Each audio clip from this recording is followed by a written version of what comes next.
Allez, on passe au Boys Cup 40K. Donc là, on a un showdown Tyrannide contre CRK. Ouais, CRK, enfin c'est CK, Chaos Knight.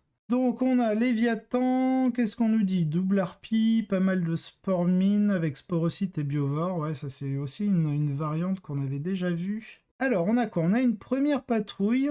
Donc, on a un Tyrannide Prime avec Direct Guidance pour plus un hit. Les 3 tirs en garde avec le Bioknut et Bone Cleaver. Et ce que j'aime bien avec le Lash Whip et le Bone Cleaver, déjà, Lash Whip, bah, vous avez accès potentiellement au stratagème du Bioknut. Le Bone Cleaver, c'est une source de dégâts 2. Alors, certes, il est PA-1. Donc, en réalité, contre le du Marines, on va taper au Rending Claw. Pas du tout au Bone Cleaver, mais au Bone Cleaver, ça va être toutes les armées où on va avoir besoin d'une source de dégâts 2. Et la petite PA-1 qui ne sera pas enlevée par l'armure du mépris, parce que bah, s'il y a de l'armure du mépris, on va passer sur la PA-4 des Rending Claw, hein, c'est mieux. Mais par exemple, contre des Knights, tout simplement, type Armiger, etc., bah, le petit dégât 2, il fait plaisir. Pourquoi tu préfères le Bioknut? Bah, déjà, t'es une reroll D1, point. En fait, quand tu joues en Léviathan, ils sont toujours, normalement, ils sont à 4 attaques. Parce que t'as ton plus une attaque, parce que t'es à 3 pouces de ton tyran. Ce qui fait que tu as 12 attaques. Quand tu vas toucher en 3 plus reroll D1, plus ta reroll Léviathan, en fait, tes 12 attaques, tu les fiabilises énormément. Et ensuite, bah, tes forces... alors, par contre, t'as pas une force de fou de mémoire dessus. Je crois que tes forces 5, mais c'est surtout tes dégâts 2. Et je trouvais, c'était au tournoi sur Angers. Mince, qu'est-ce que j'ai fait de mon codex? Tyrannide, voilà. Juste check, parce que je crois que l'autre arme que tu payes... Parce qu'il faut savoir que le Bioknut et le Cleaver, il est gratuit. Et l'arme que tu payes... tir en garde, c'est le Crushing Claw que tu payes 10 points. C'est ultra cher, et je crois que c'est 10 points par figurine. Hop, voilà, et du coup, tir en garde, Tyrannide Prime, Tyrannide Warrior, tir en garde, voilà. Voilà, c'est ça, c'est force utilisateur, donc t'es force 5, PA-1, dégâts 2. Et en fait, au mieux, avec ta Rending Claw, t'es force 6, ce qui fait que souvent, bah, contre de l'endurance 7, typiquement contre des Armigers, tu vas quand même blesser sur 5+. Donc en fait, en soi, tu changes pas ton jet pour blesser. Tu vas quand même blesser sur 5+. Bah des fois en fait, vu qu'il est souvent bon la PA-4 il aura pas de sauvegarde tu vois, mais il peut avoir, je crois qu'il a un stratagème qui peut passer un vue à 4 pour la mêlée, ou alors où il se donne un +1 à la save, ce qui fait qu'il peut quand même obtenir une espèce de save à 6 ou save à 5, donc ce qui fait que la petite PA-1 c'est pas grave, tu la mets, c'est surtout c'est pour pouvoir caler les dégâts 2. Parce qu'à cause du Quester, il gagne son petit PV, et pour avoir fait quelques parties contre Yolu, à chaque fois que je regardais mes jets, bah, je voyais que soit je laissais le Armiger à 1 ou 2 PV, et si j'avais mis les Bone Cleaver par rapport au jet que j'ai fait, c'était pas mal, c'était mieux. Donc c'est vraiment, c'est ultra situationnel, mais c'est surtout pour gagner une reroll D1. Parce qu'en fait, même si tu tapes avec le Rending Claw, vu que tu es équipé du Lash Whip, tu gagnes une reroll D1. Et vu que tu ne payes pas l'option, je trouve ça très fort. Comme ça, quand tu as besoin de ta source de dégâts 2, bah, tu l'utilises, sinon tu restes tout le temps sur tes Rending Claw. Certes, le truc que tu perds, c'est les 2 petites attaques de PA-1, dégâts 1 des Sizing Talons. Toutes les attaques que je faisais, en tout cas, à chaque fois que j'utilisais mes tirs en garde de manière offensive, les Sizing Talons faisaient quasi rien. Faut se l'avouer. Et on sait qu'avec Nephilim, tous les traits qui vont te permettre de gagner des rerolls, c'est trop fort. Parce que du coup, ça t'empêchera de payer un PC pour reroll sur un jet de touche, potentiellement. Donc voilà. Petit aparté sur Bioknut et le Bone Cleaver.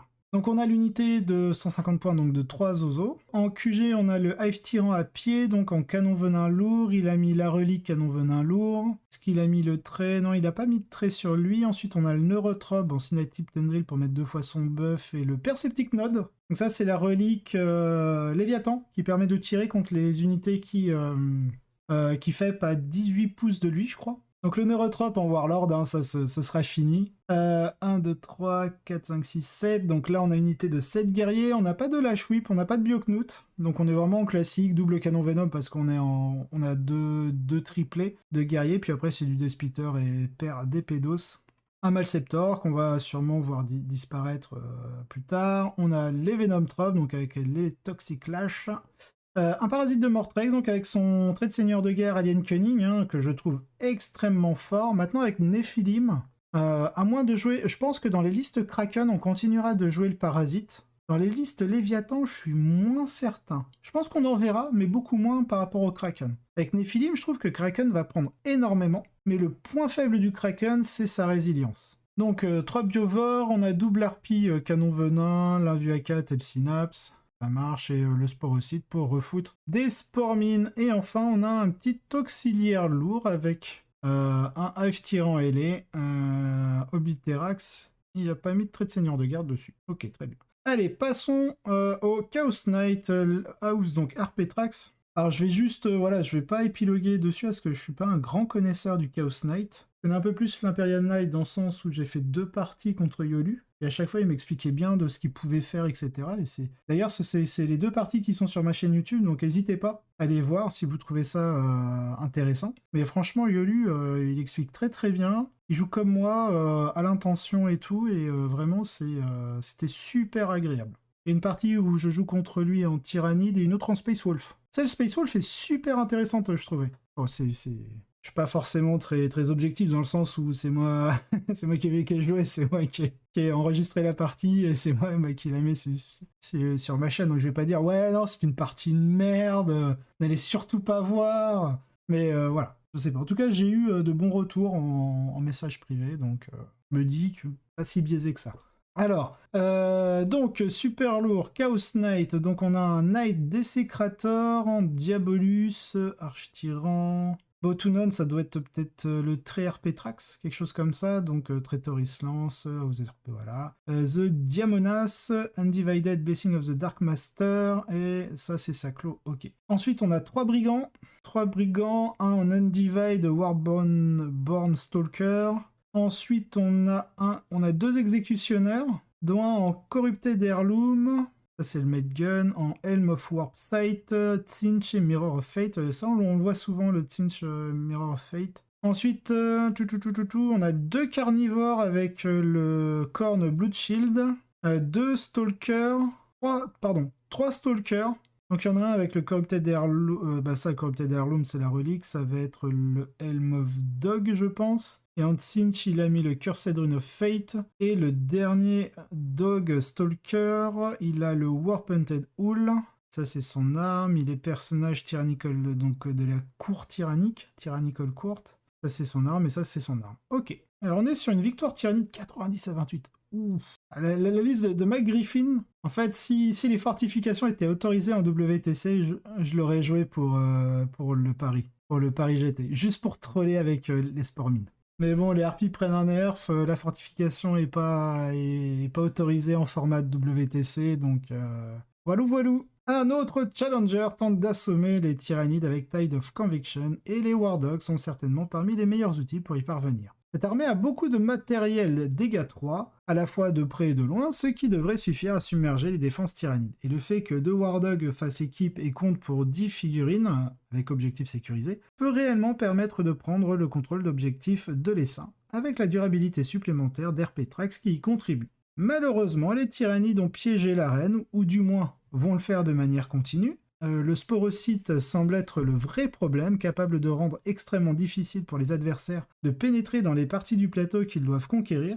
surtout avec les harpies et les biovores qui entrent également dans l'action. Ici, ils interfèrent spécifiquement avec la capacité des chevaliers à repousser de manière fiable et sûre les objectifs proches du tyrannide, et accélèrent le taux d'attrition auquel ils sont confrontés. Ajoutez à cela que les harpies sont extrêmement efficaces pour tuer les War Dogs, et honnêtement, l'un des meilleurs choix pour faire passer la bénédiction du Maître des Ténèbres. Et les choses se compliquent pour les chevaliers. Tide of Conviction semble être une mission très populaire pour les tours finaux. Et je pense que dans une certaine mesure, elle met vraiment en évidence les problèmes d'équilibre. Car il y a beaucoup moins de possibilités de jouer autour de l'armée de votre adversaire que dans de nombreuses missions. Pour marquer, vous devez pousser sur leur position en force, tenir plusieurs positions à portée de tir de l'ennemi et idéalement être encore sur le plateau à la fin de la partie. Rien de tout cela n'est facile dans un jeu où les forces sont équilibrées. Et contre les tyrannides à pleine puissance, cela devient un cauchemar, et d'après le score, il semble que les chevaliers en aient fait les frais. Attendez-vous à ce que les chevaliers du chaos obtiennent un véritable coup de pouce en Néphilim, et pour une éventuelle revanche.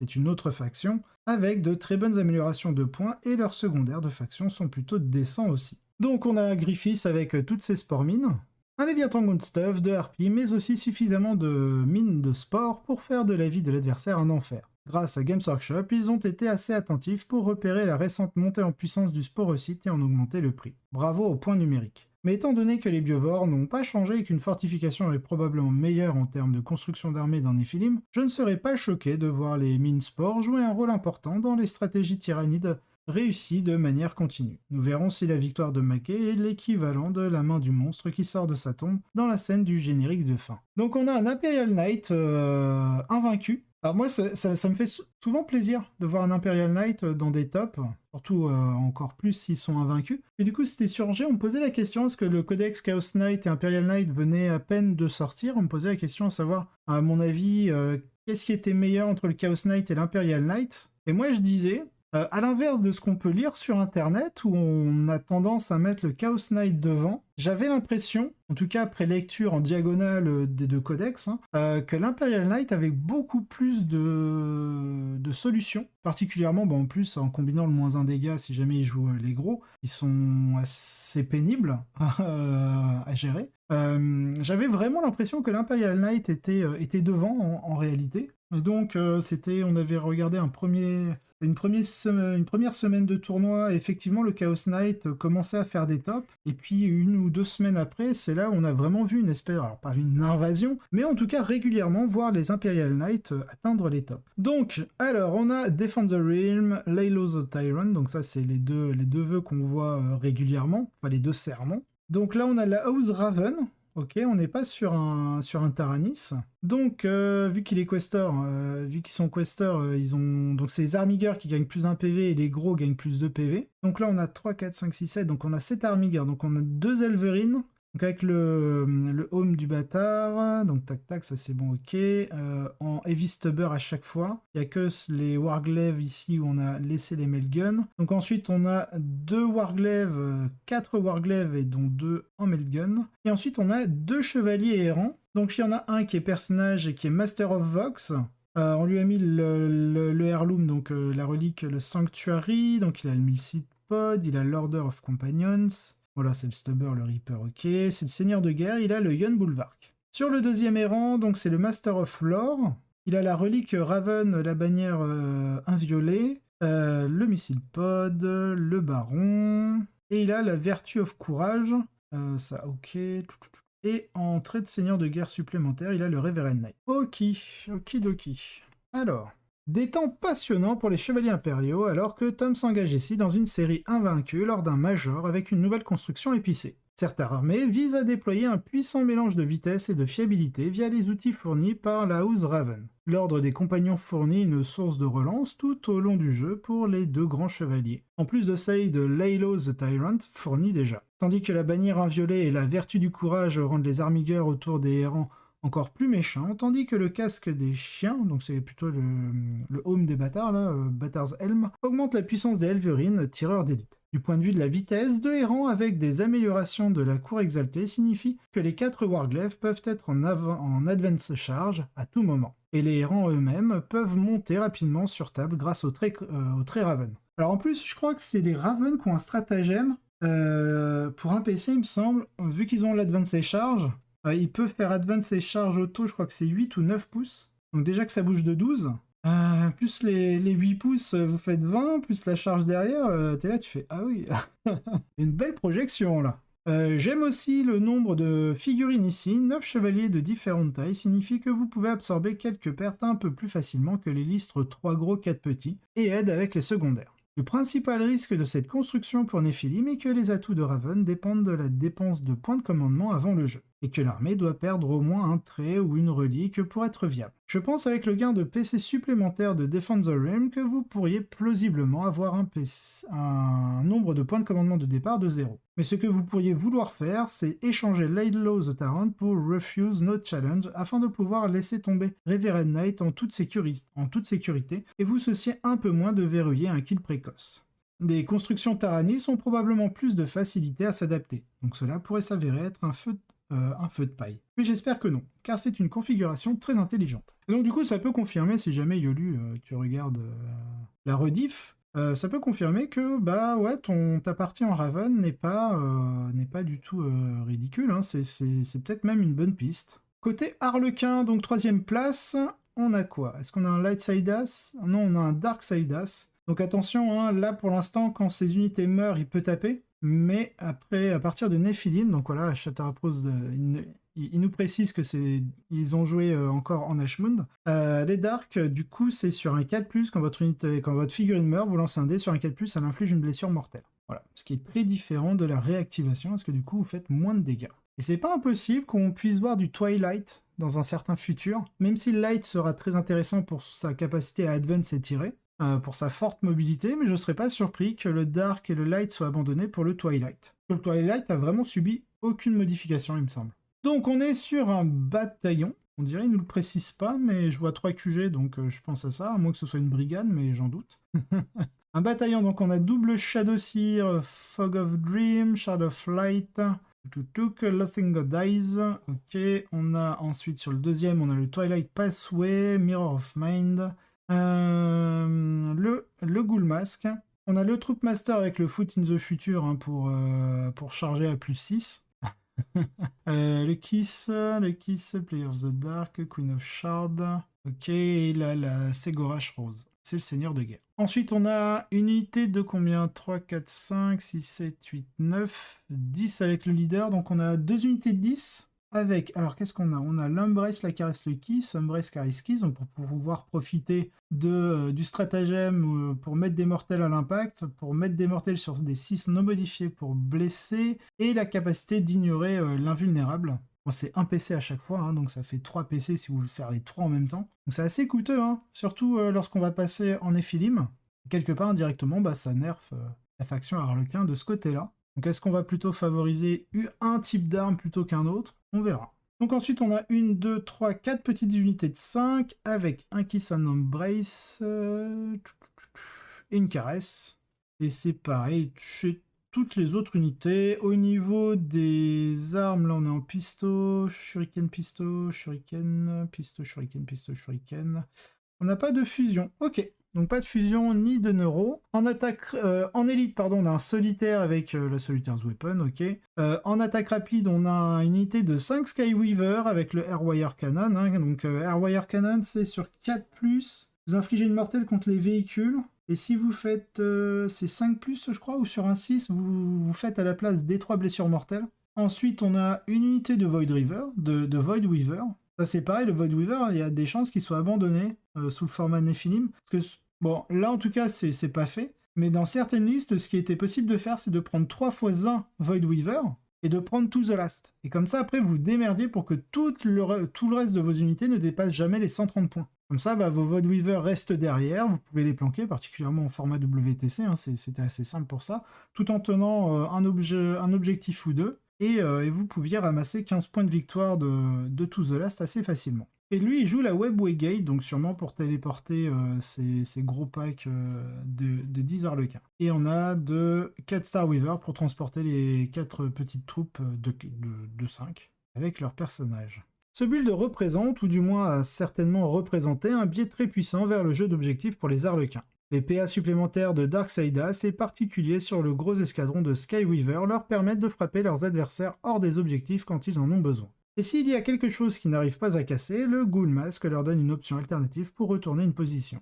Pendant ce temps, avec une porte Webway et de nombreuses troupes qui attendent à l'intérieur, l'armée peut rendre une grande partie de la table extrêmement dangereuse pour l'adversaire. Essayez de prendre n'importe quel objectif à proximité et vous prenez une unité absolument vicieuse en pleine figure. Et le Corbeau Soyeux... Ah, attendez, le Corbeau Soyeux... Solitaire, non. Le Corbeau Soyeux... Starweaver, ça peut pas être ça. Voidweaver, ça peut pas être ça. Skyweaver, ça peut pas être ça. Ségorash Rose, non, c'est pas le Corbeau Soyeux, ça c'est la rose de Ségorat. Je vois pas ce qu'ils veulent dire par... le Corbeau Soyeux. Alors, attendez, je vais cliquer là, comme ça va me dire. Absolutely vicious unit straight to the face and the silken knife. Ok, ça doit être un stratagème. Signifie que même les unités qui ont une puissante surveillante comme les pyrovores ne peuvent pas rester juste en dehors de la portée de déploiement et être relativement en sécurité. Tout ce qui est mis en place pour arracher les troupes de leurs objectifs subit des dégâts massifs en retour, les ramollissant pour la prochaine vague, et au fil du temps, la victoire des Harlequins est fermement ancrée. Je pense que cette liste en souffre probablement plus qu'une construction avec plus de bateaux et peut-être plus d'unités de motos séparées, juste parce qu'elle est spécifiquement investie dans un mécanisme de livraison pour les grosses unités et dans l'attrition qu'entraînera leur sortie. Pivoter vers le crépuscule est une option, mais avec les sœurs qui semblent plausiblement être la faction à battre dans Nephilim, avoir des PA supplémentaires pour découper l'armure du mépris est plus important que jamais. Avec des changements de points minimes, il est très probable que les Arlequins continueront à faire connaître leur présence dans le futur. Donc je suis sûr que nous le découvrirons. Et bravo à Matt pour avoir particulièrement bien utilisé le dernier Hourra de Dark dans sa forme originale. Ensuite on a un Tyrannide, Léviathan, alors on a les 3 Tyranngarde, Rending Close, Icing Talon, les 3 Zéanthropes, le F-Tyran, Canon Venin, la Relique et le Perfectly Adapted, c'est le trait Léviathan qui permet de gagner une petite reroll par ses tours de joueur, il me semble, ou Battle Round. En tout cas, vous pouvez avoir une reroll touche, ou bless, ou de sauvegarde, des trucs comme ça. Ensuite, on a le Neurotrope avec... il n'a pas le Barbillon de Résonance, mais il a le Synaptic Tendril pour buffer 2 fois. Il y a une petite unité de 10 Ormagaunt, un Malceptor, 3 Venomtrope, un Tyrannofex avec l'Acid Spray. C'est pareil, le Tyrannofex, son Acid Spray augmente en points.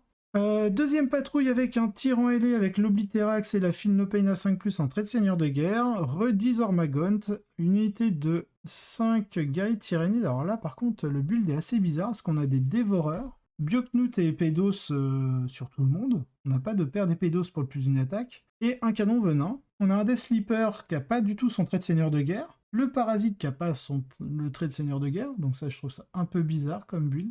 Et il a un Screamer Killer avec une glande d'adrénaline, c'est tout. En général, c'est tout ce qui lui suffit. Hein. Et enfin, on a une harpie avec double canon venin. Je sais pas s'il fait un commentaire sur la liste. Léviathan Good Stuff avec une seule harpie, un Tyrannofex fournissant une puissance de tir alternative. Pas grand chose d'autre à dire ici. Félicitations à Tanner pour sa 4ème place.